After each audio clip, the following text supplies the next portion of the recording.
आज 29 जून 2023 की मुरली है। बाबा कह रहे, मीठे बच्चे ईश्वरीय बचपन को भूल ऊंचे से ऊंचा वर्षा गवा नहीं देना। पूरा पूरा पास होंगे तो सूर्यवंशी घराने में राज्य मिलेगा, आधे अधूरे रह जाएंगे तो सूर्यवंशी नहीं मिलेगा। आगे बाबा प्रश्न पूछ रहे हैं कि सतयुग और त्रेता में किसी भी आत्मा को अपने कर्म नहीं कूटने पड़ते, क्यों? उत्तर बतलाते हैं मेरे बाबा, क्योंकि सतयुग त्रेता में जो भी आत्माएं आती हैं वो संगम की ही प्रारब्ध भोगती हैं। अभी जो मेहनत करेंगे, जो पुरुषार्थ करेंगे, उसी का तो फल मिलते रहेगा। उन्होंने संगम पर बाबा द्वारा ऐसे कर्म सीखे हैं तो 21 जन्म तक उन्हें कोई कर्म कूटना न पड़े। अभी बाबा ऐसे कर्म सिखलाते हैं जिससे आत्मा कर्मातीत बन जाती है, फिर किसी भी कर्म का फल दुख नहीं, कोई भी कर्म ऐसा होता ही नहीं कि जिसका फल स्वरूप हमें दुख भोगना पड़े। गीत है, बचपन के दिन भुला न देना। ओम शांति। धारणा है, 8 घंटा पांडव सरकार की मदद जरूर करनी है। याद में रह विश्व को पावन बनाने की सेवा करनी है। कभी कोई उल्टा कर्म करके सद्गुरु की निंदा भी नहीं करानी है। मम्मा बाबा जैसा पुरुषार्थ कर सूर्यवंशी राजाई लेनी है। और आगे बाबा वरदान दे रहे हैं। वरदान देते हुए मेरे बाबा कहते हैं कि दिव्य बुद्धि के वाहन द्वारा तीनों लोकों की सैर करने वाले ज्ञान स्वरूप विद्यापति भव। बहुत श्रेष्ठ वरदान दे रहे हैं मेरे बाबा, रोज देते हैं। दिव्य बुद्धि अर्थात होली हंस बुद्धि।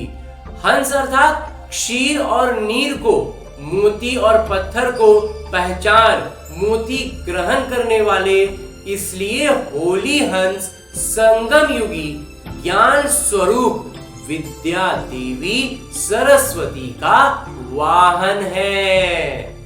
हंस को सरस्वती का वाहन क्यों बनाया गया है उसको भी बाबा आज एकदम स्पष्ट कर दिए। आप सभी ज्ञान स्वरूप हो, इसलिए विद्यापति या विद्या देवी हो। ये वाहन दिव्य बुद्धि की निशानी है। इस दिव्य बुद्धि के वाहन द्वारा आप तीनों लोकों की सैर करते हो।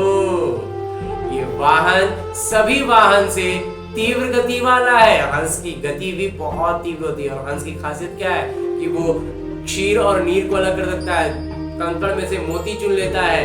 वैसे ही आज का ये जो कलयुगी संसार है, इसमें कहीं से भी अगर कोई मोती मिल रहा है तो उसे चुन लेना है, तो हम हो जाएंगे होली हंस।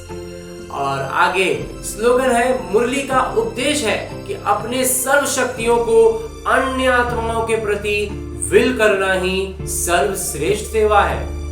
अन्य आत्माओं को अपनी सर्व शक्तियां दे देना, उसको नाम कर देना, ये जो देने की और अपना सर्वस्व देने की जो कला है, ये जो शक्ति है, दे देना भी एक बहुत बड़ी शक्ति है। ये करेंगे तो बाबा कहते हैं ये सर्वश्रेष्ठ सेवा होगी और इसमें हमारी शक्ति और अधिक बढ़ती जाएगी।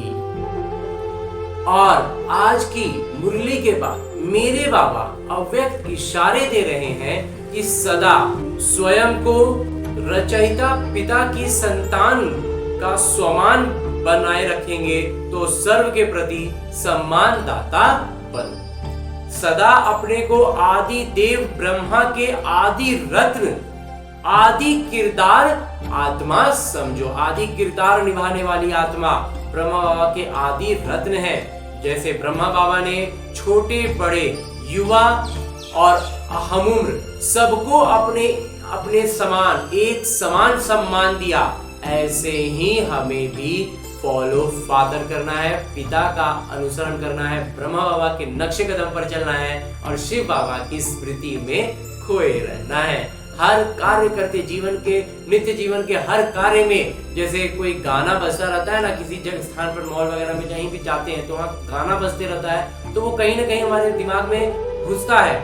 वैसे ही बाबा की याद को, बाबा की मुरलियों को अपनी स्मृति में काम कुछ भी कर रहे हो स्मृति में वो चलता रहे। तो जैसे ही कोई बड़ी बात छोटी बात जीवन में आएगी तो वो मुरली की वो कौन सी वाली बात उस जगह पर लागू होनी है वो अपने आप स्वतः ही हमारा दिमाग उसको कर लेगा और हम अपने जीवन का उत्थान कर पाएंगे। अच्छा, ओम शांति बाबा।